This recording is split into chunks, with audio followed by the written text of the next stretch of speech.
Good morning, and thank you for joining me on the Path to Liberty. It is Wednesday morning, August 21st, 2019. Now, personally, I see facial recognition surveillance as one of the most dangerous kind of big brother things that we're facing today.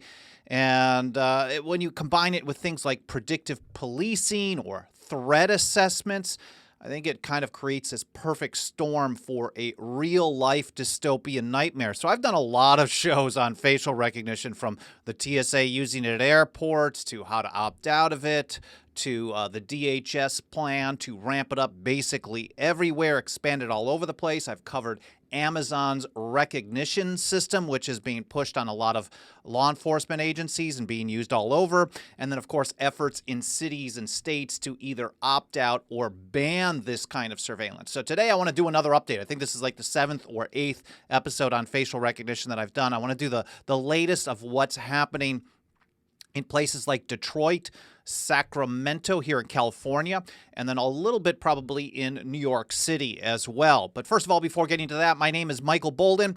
We broadcast live every Monday, Wednesday, and Friday at 9:30 a.m. Pacific time from here in my home office and studio in downtown Los Angeles for the 10th Amendment Center. We have our live channels at places like YouTube, Facebook, Periscope, and elsewhere. We also have archives of the video version at BitChute and Brighteon.com, plus podcast editions, iTunes, Spotify, and all the other major places, Stitcher, elsewhere.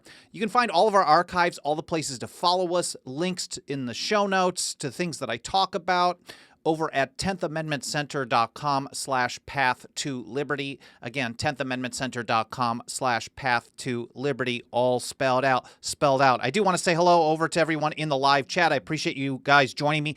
And if you can't make the live chat, that's cool too. I'm very grateful for everybody who shows up in the archives, leaves some comments, sends an email over to team@10thamendmentcenter.com and the like. But hello over to Ward Lawrence, Andrew Nappy, Austrian Watchman, Justin B., Tyler B., Funky Euphemism, Cannabis Heals Me. Good to see you as well over on YouTube, Facebook.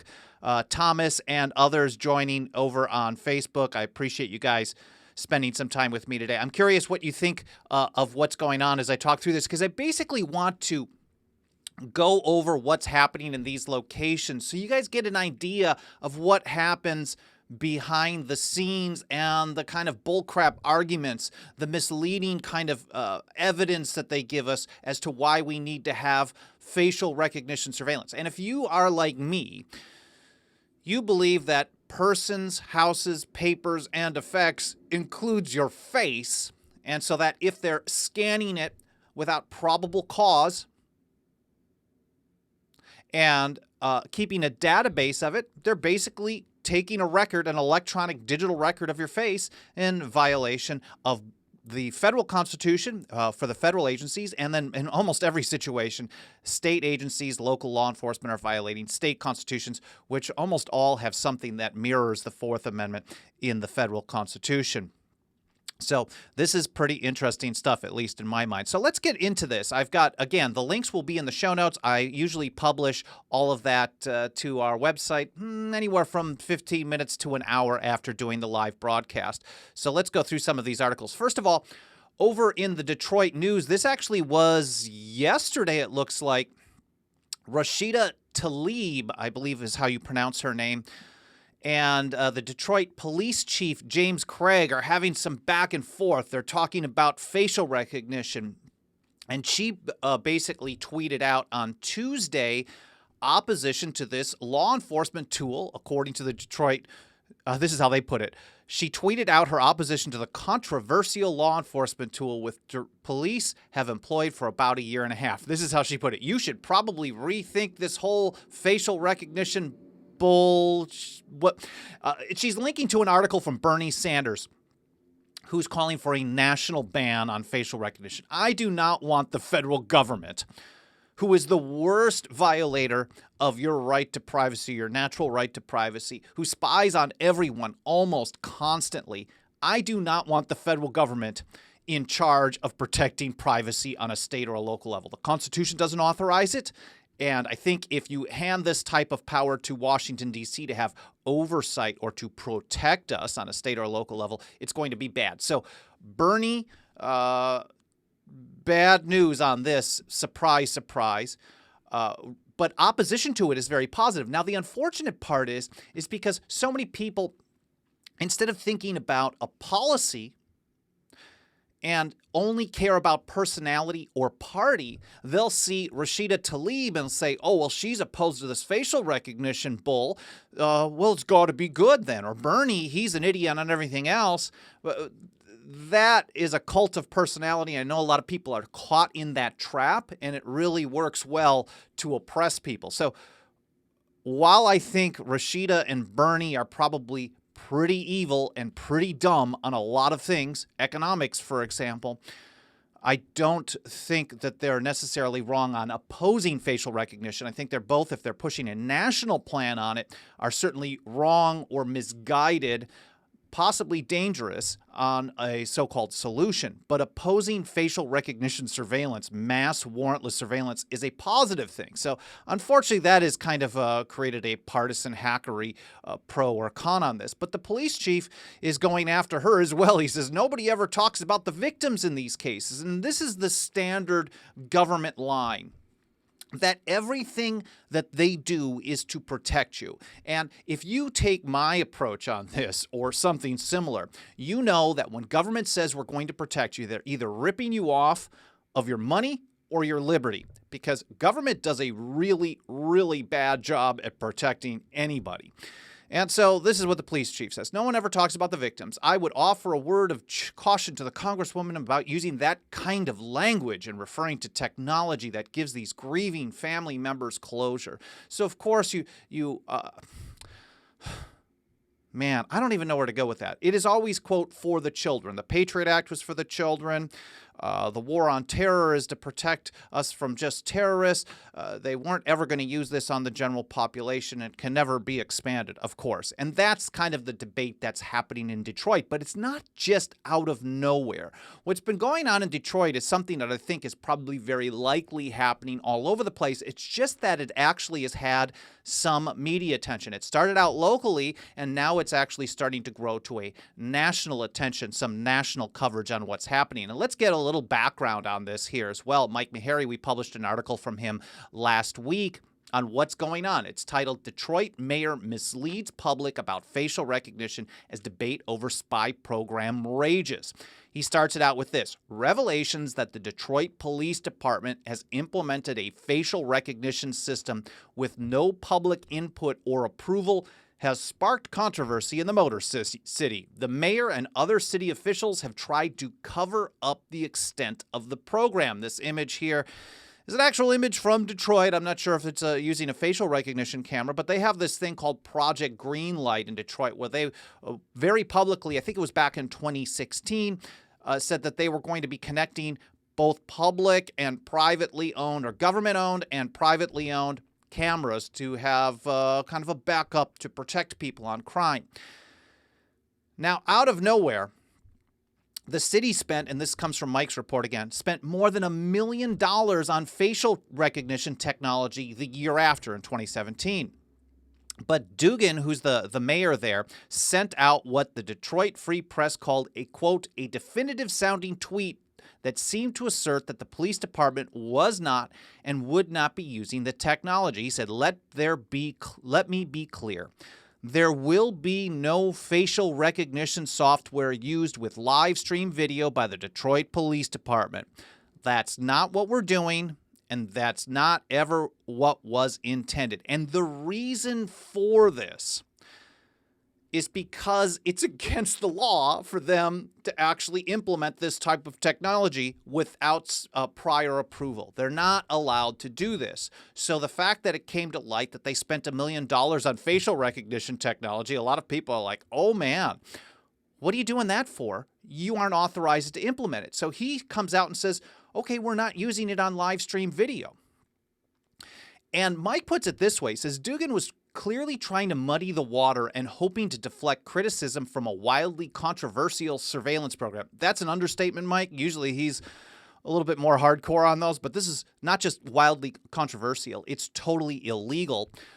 It's illegal under the Michigan Constitution. It's illegal under statute. It's illegal under local ordinance. They're not authorized to do this. After all, Mike writes, why would a city spend $1 million on technology it wasn't going to use?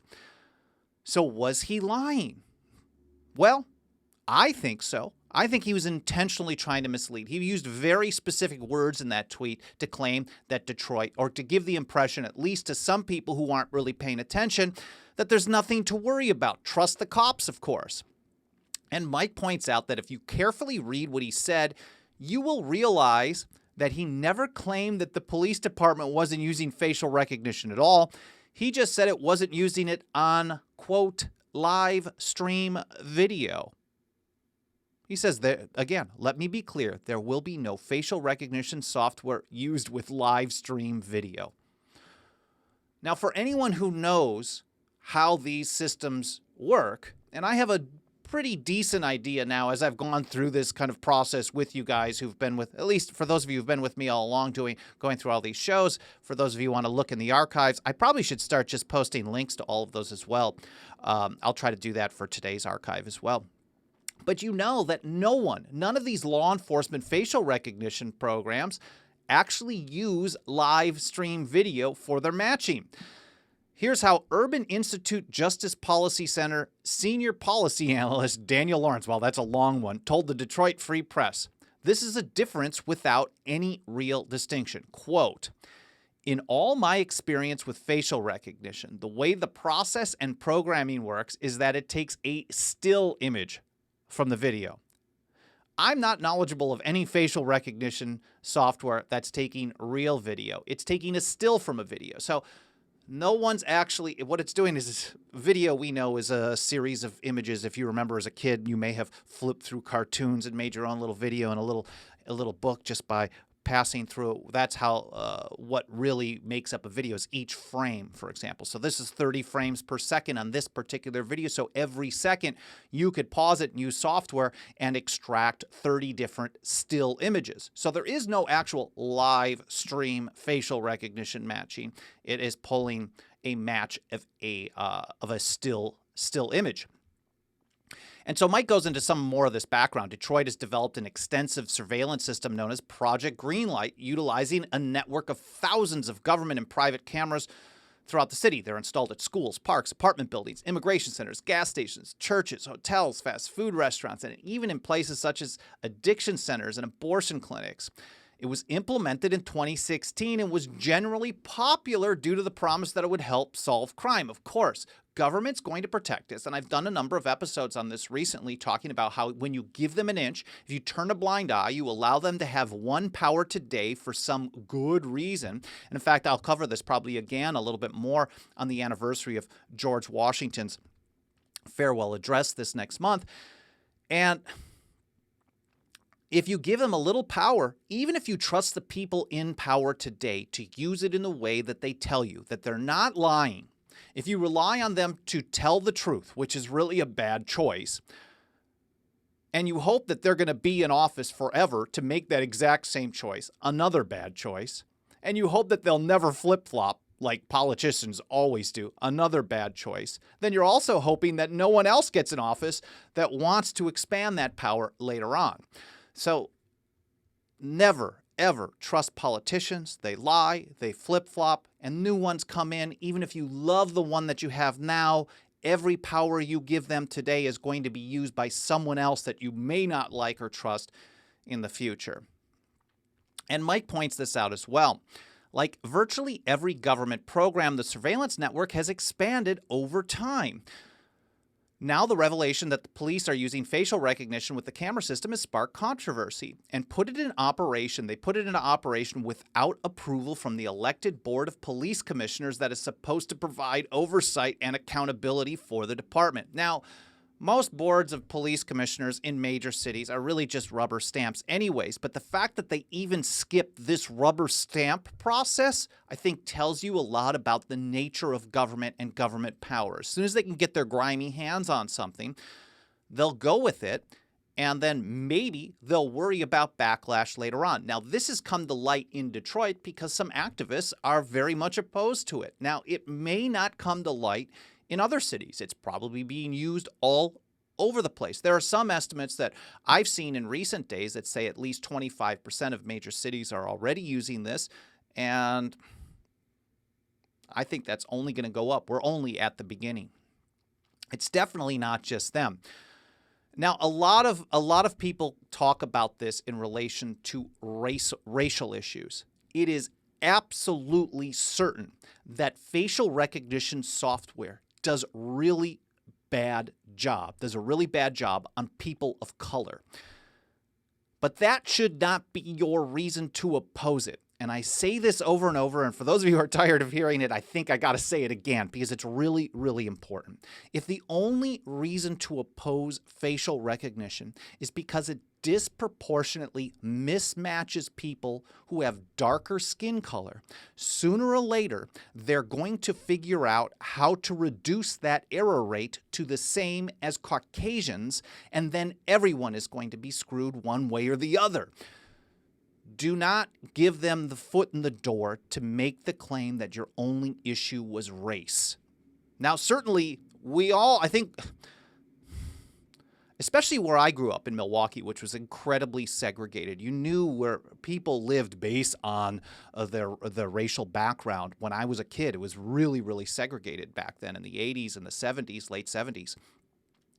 And certainly, there were all kinds of investigations. The driving while black issue is a real thing in many areas. So I understand why people find this to be a really, really nasty thing. And they're talking about this. Some of the activists say this, and here's from The Guardian. This should be the last place police use the technology because it can't identify one black man or woman to another.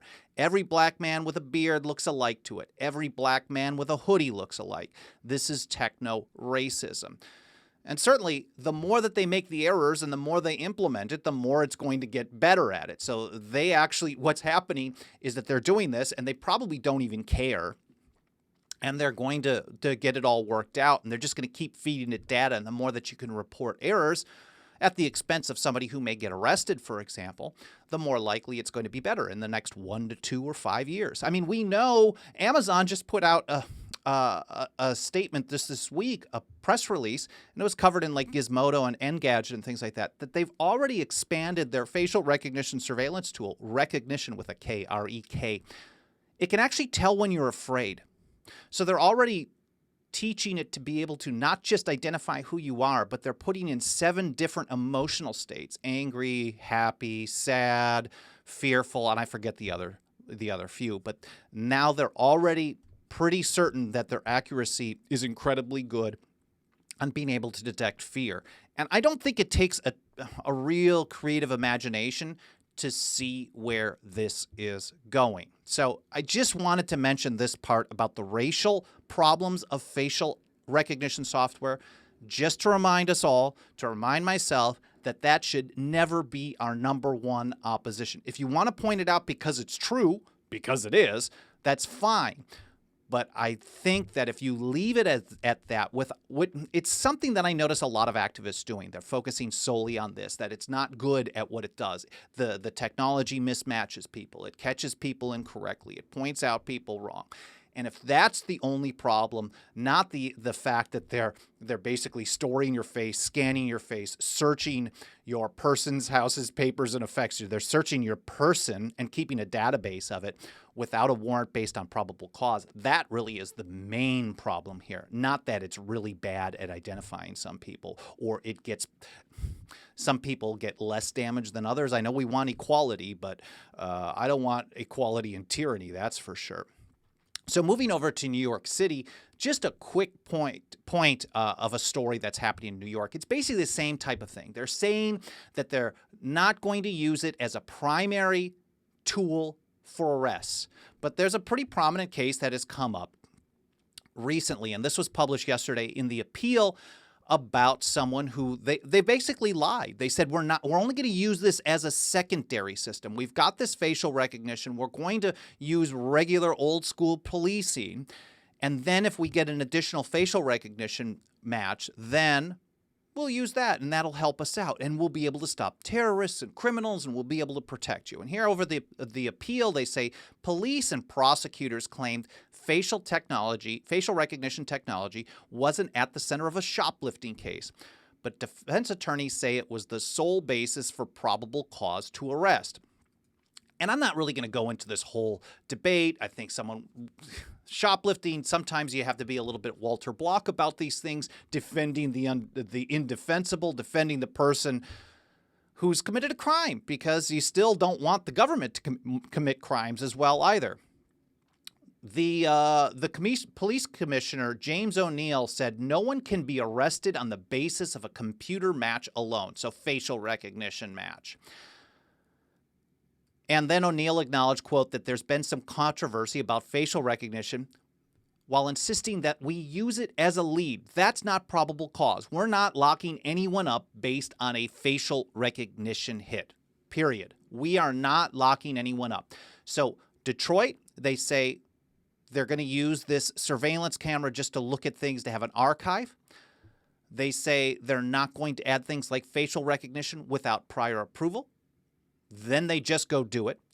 Then the police chief gives us this kind of shady terminology, wording, to claim that they're not using it, even though they definitely are. They just kind of twist the words to confuse people because a lot of people aren't aware how this works.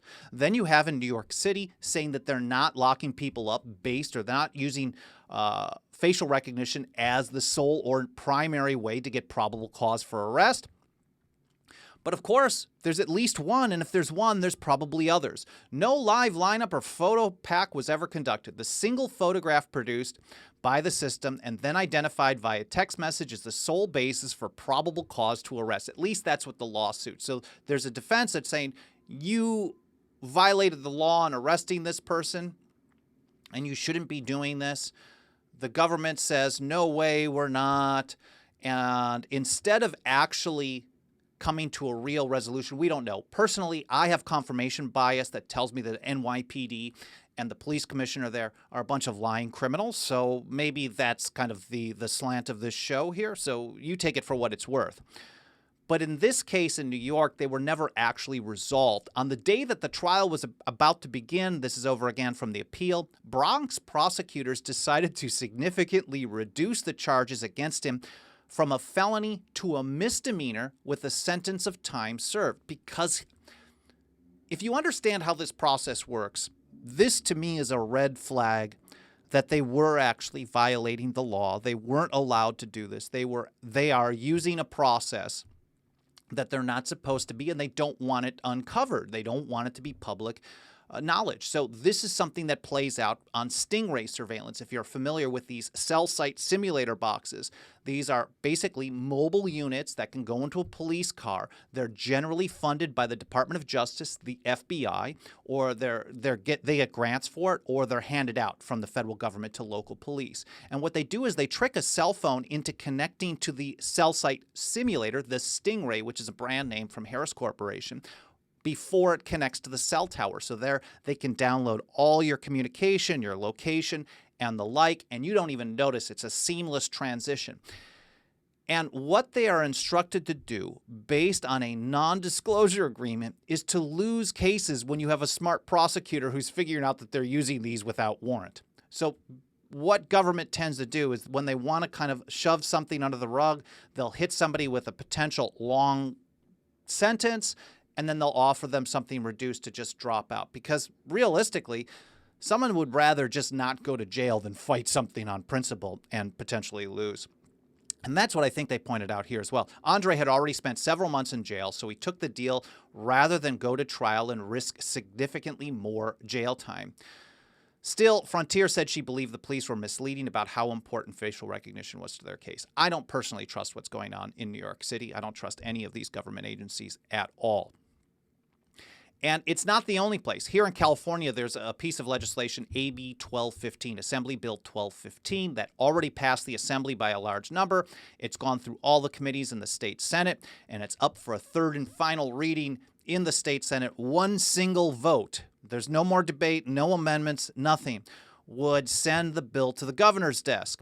And what AB 1215 would do would ban facial recognition from police body cameras. I know a lot of people during the whole police accountability and the Ferguson thing wanted to put cameras on police, and some good people that I know, including myself, suggested that this was just going to be a mass surveillance tool. You can't trust cops with more surveillance tools. Don't put more cameras around. This is going to be bad stuff. Of course, whenever they're doing something wrong, maybe the camera malfunctioned, and I think they're smart enough to do an end run around that when they need to. So this legislation in California would ban it from police body cams. Not everywhere. In San Francisco, they banned facial recognition everywhere. Oakland and Berkeley are up next. Cambridge and Somerville, Massachusetts are already taking this type of step on a local level, but this would be on a state level on police. New Hampshire has already done this. So Free State Project people, I think back in 2017, supported legislation to do the same in New Hampshire, and Oregon also that same year. So this is already happening in some places, and there is a lot of opposition to it from passing. I think they missed this bill right off the bat. We've been following it since day one last year. It's a 2-year session in California. And I think the opposition, the lobby groups, this one kind of slid under the radar, and now it's at the very last stage. And all of a sudden there's aggressive lobbying from law enforcement groups saying that if you don't have this, it's going to be dangerous. Suddenly you need something that they didn't need forever because the technology didn't even exist is an absolute must now. And so just this week, it was last week, a picture, this is from CNN. Sorry, guys, I know you probably don't like the source, but it was the one that formatted to fit the page the best here. I wanted to use one from the Epoch Times, but their sidebar is a mess. Anyways, here's the report. A picture of every California state legislator was run through a facial recognition program that matches facial images to a database of 25,000 criminal mugshots. This is a really good political stunt by the ACLU of California. The program falsely flagged 26 legislators as criminals. 26 legislators. I mean, it's probably the most correct that this facial recognition software has ever been, because all those 26 legislators are absolutely criminals. It probably is. It's underreporting that. I shouldn't make too much of a joke. The ACLU, basically everyone has access to Amazon's recognition software. You could sign up, and it's just going to cost you a couple bucks, and you can start building databases and running pictures through it, and it's going to do matches, and they're going to use that to improve their algorithm. So ACLU, I guess, is helping them along with this, but I think they're trying to make a point, because I guess the argument that this is illegal to do, it's dangerous, you can't trust people, doesn't really resonate with politicians. So they have to try to make it personal. Look, even you, Mr. State Senator or Ms. Senator or Assembly Member or person or whatever they call it in Sacramento, even you can get misidentified and seen as criminal. So that's what I think they were trying to do. They were trying to point out that, like, look, even you sitting here talking about this law, whether it's good or bad, could be pointed out as a criminal. Of course, they'll have a way to get out of it. Not someone down in Compton or Watts, Boyle Heights or something like that in a poorer neighborhood. Of course not. And this is what they had to say. This experiment reinforces the fact that facial recognition software is not ready for prime time, let alone for use in body cameras worn by law enforcement. That's from Assembly Member Phil Ting, who sponsored the bill. And I think, again, this is the same message that I'm warning out. If Phil Ting, the bill is actually very good. Phil is a hard leftist, so I know a lot of conservative or libertarian or constitutionalist types are going to think, he's got to be bad, but whatever.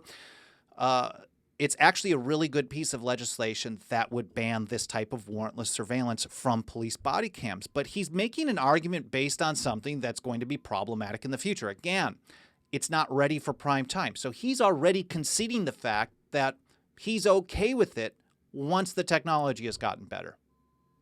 And even if they ban it in California, it's going to be used elsewhere. And then they're going to improve it. This is not a regional thing. Amazon is not, or whoever. Microsoft has a version of this. I'm sure other companies are out there that are making it available to law enforcement. They're just going to improve it. And so Phil is already, the bill is good, but his approach to it is actually, I think, very dangerous. I'm going to keep hammering on that message.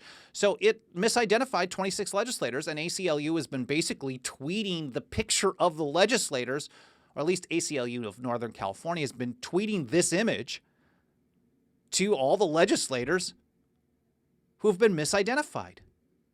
One false match is one too many. For those of you who are watching on video rather than listening on the podcast, you can see them all listed there. There's one in the bottom right-hand corner. It says ACLU of California. One person, I guess, declined to have their image in this. Surprising that they got approval for everybody. I would have just put it out anyways. But there's people of all different colors and races and genders, backgrounds. They've all been misidentified as criminals. And here's what they have to say. Even if this is good, at least from ACLU, they make a much better argument.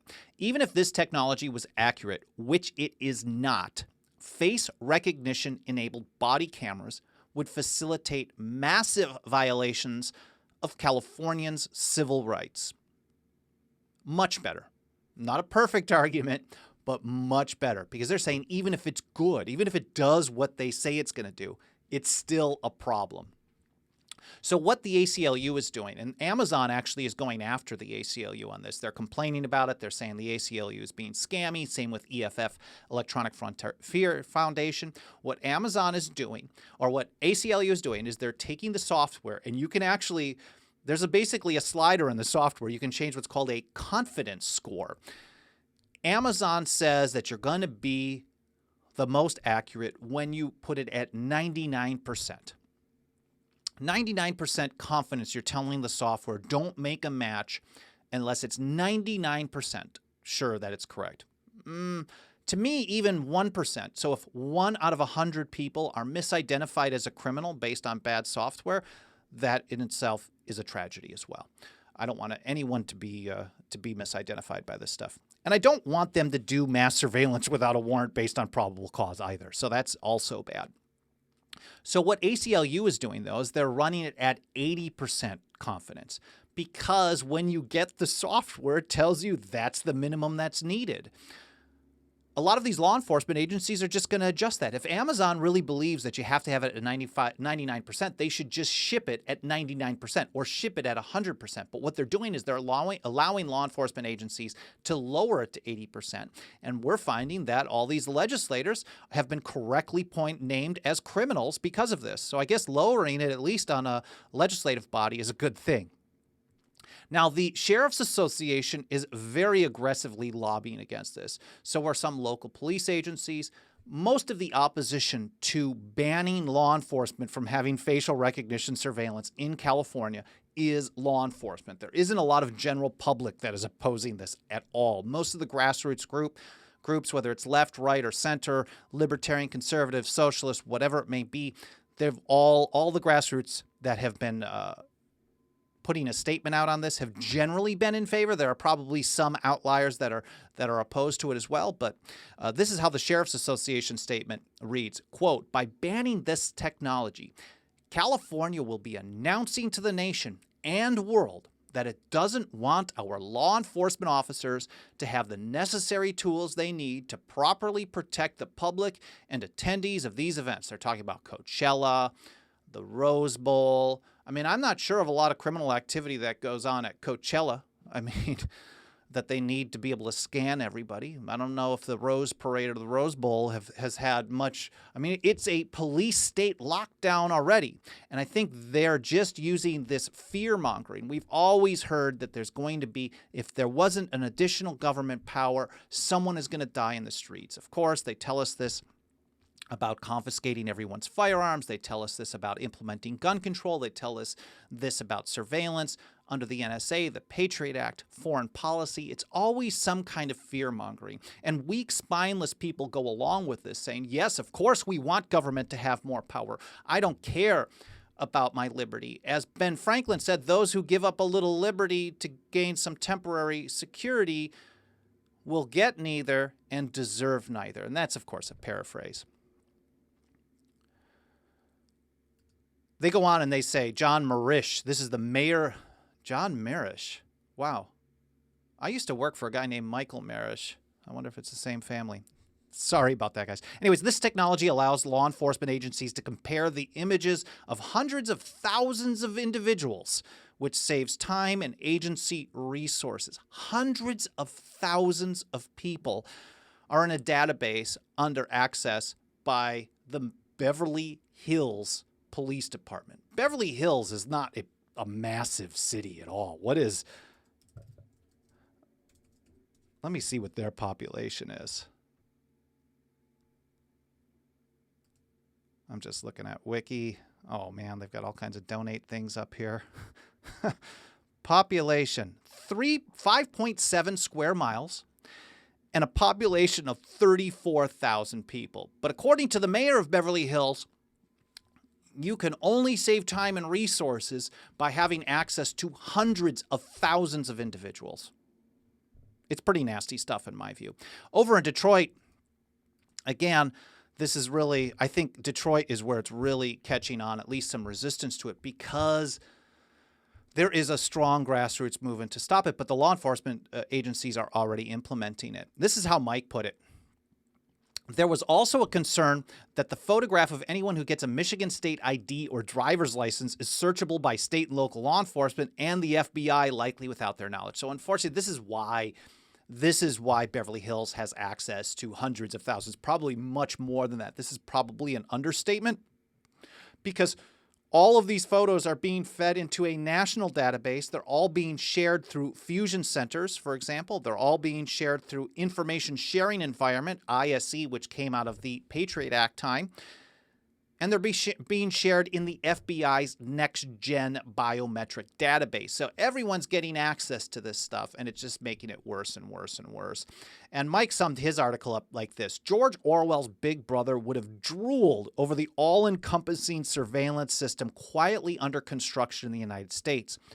Facial recognition technology linked to federal, state, and local databases can track your every move just by pointing a camera at your face. It effectively turns each of us into a suspect standing in a perpetual lineup.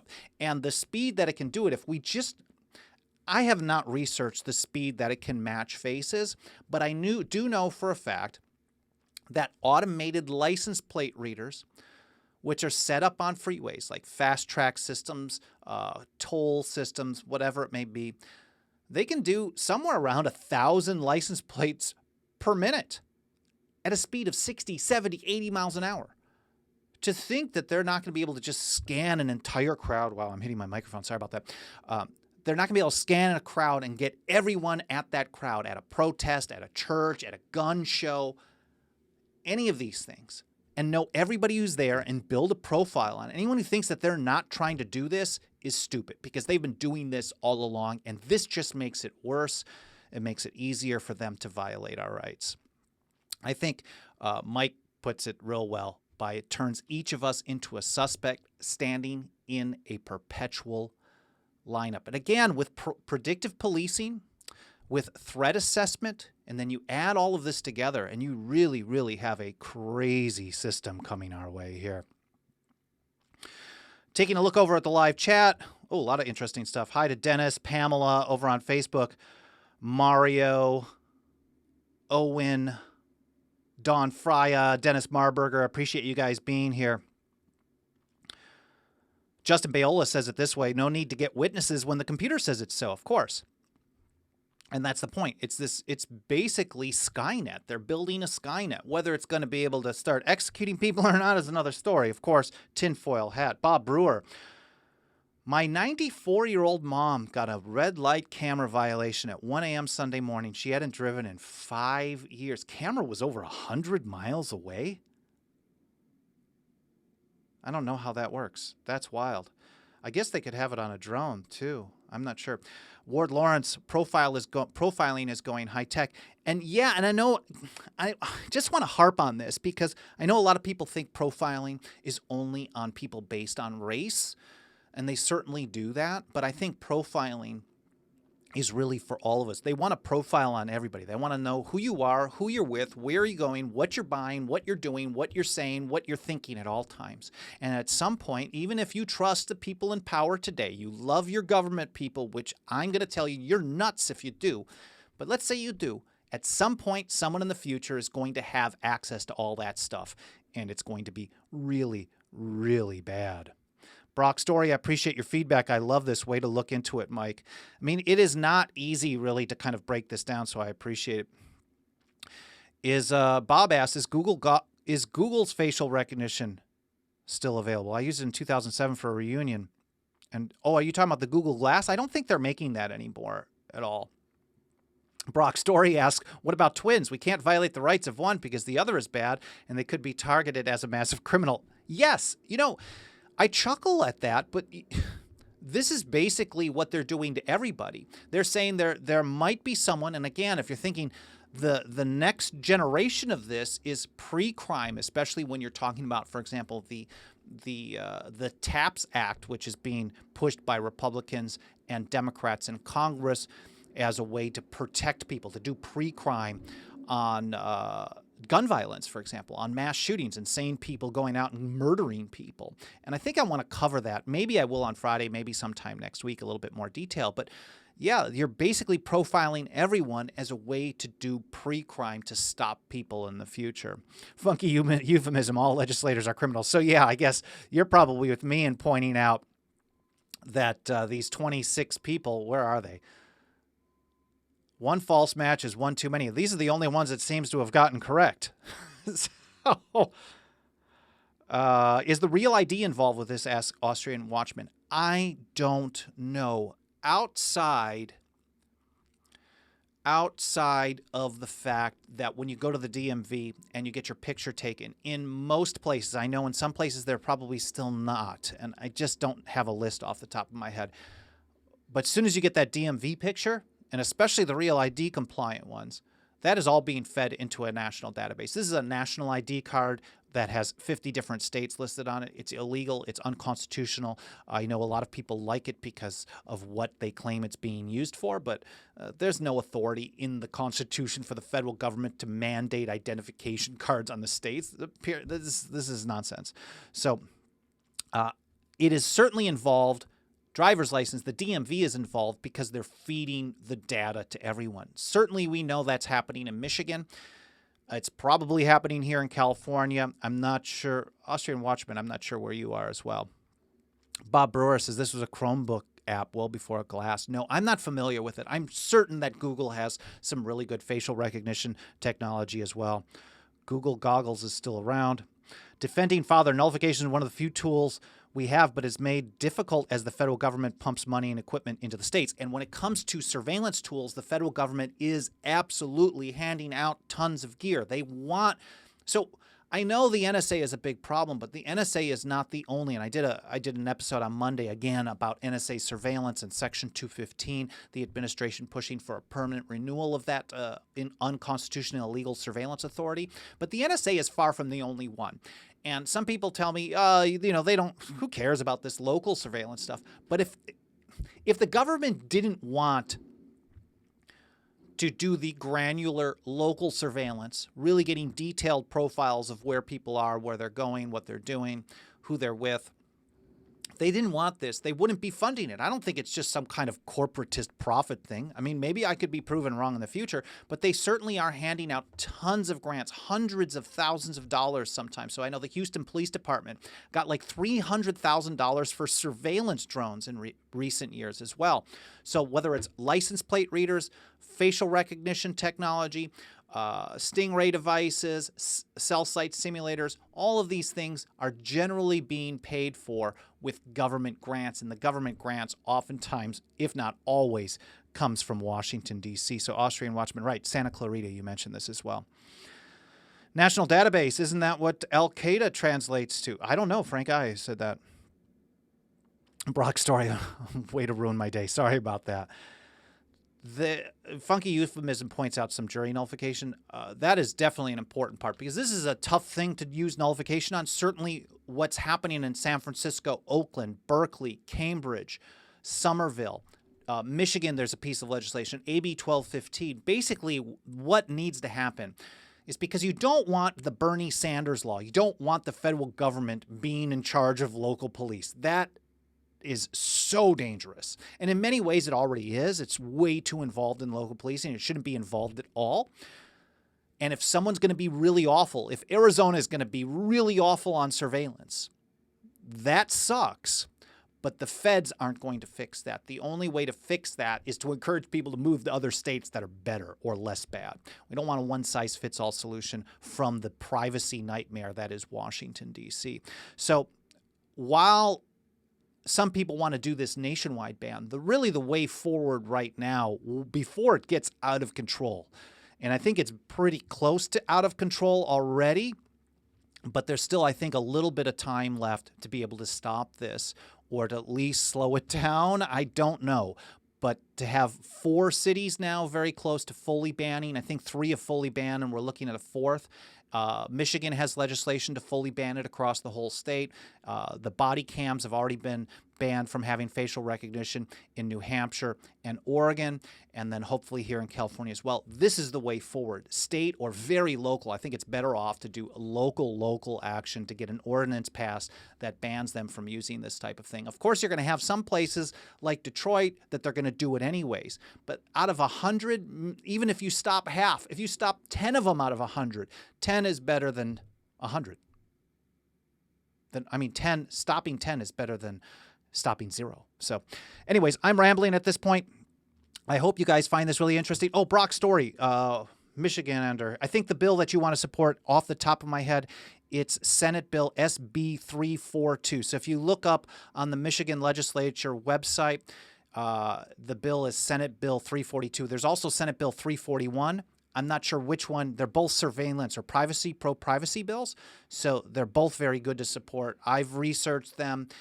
Mike Meharry's researched them. They're both in committee. The sponsor is the actual committee chair. So you want to look up those bills and definitely contact them and ask them to support that legislation. Anyways, I really appreciate you guys spending some time with me today. I hope this was educational, interesting to watch. You enjoyed it.